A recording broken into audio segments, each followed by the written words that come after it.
বলছি যখন 93% ভোট পড়লো, এটা এসআইআর এর জন্য নয়, বলতে বলতে এগিয়ে থাকার নিরিখে ম্যাজিক মার্ক ক্রস হলো 151, ম্যাজিক ফিগার ক্রস হলো। আবার বলছি, জয়ের প্রেক্ষিতে বলা যাবে না, এগিয়ে থাকার নিরিখে বিজেপি 151। বুঝতেই পারছেন, প্রথম বক্সে নিয়ে এসছি 151, অ্যানিমেশনও সেই দিকে ইঙ্গিত দিচ্ছে 151 বিজেপি, 97 তৃণমূল কংগ্রেস, বামফ্রন্ট 2, কংগ্রেস 2, অন্যান্যরা 2। আমি বলছি যে এসআইআর এর জন্য নয়, সমস্ত মানুষ মিলে আজকে যারাই জিতুক তাদেরও তো এটা মাথায় রাখতে হবে, যেটা আমি দীর্ঘদিনে তোমার প্রোগ্রামেই বলেছি, যখন দেখেছি বর্তমান শাসক দল এখন অব্দি যারা শাসন করছেন তারা দিনের পর দিন যে যারা দুধেল গাই তাদেরকে এত তোলা দিচ্ছেন।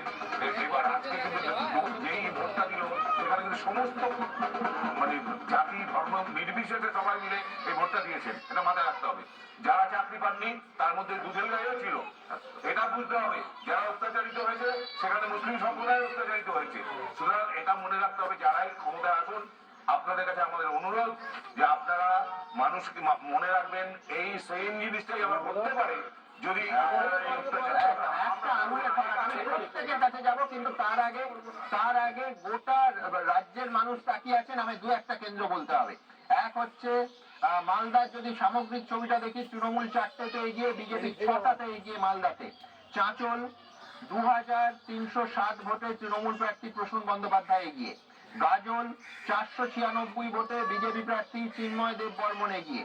হরিশ্চন্দ্রপুর 8151 ভোটে এগিয়ে তৃণমূল প্রার্থী মতিবুর রহমান।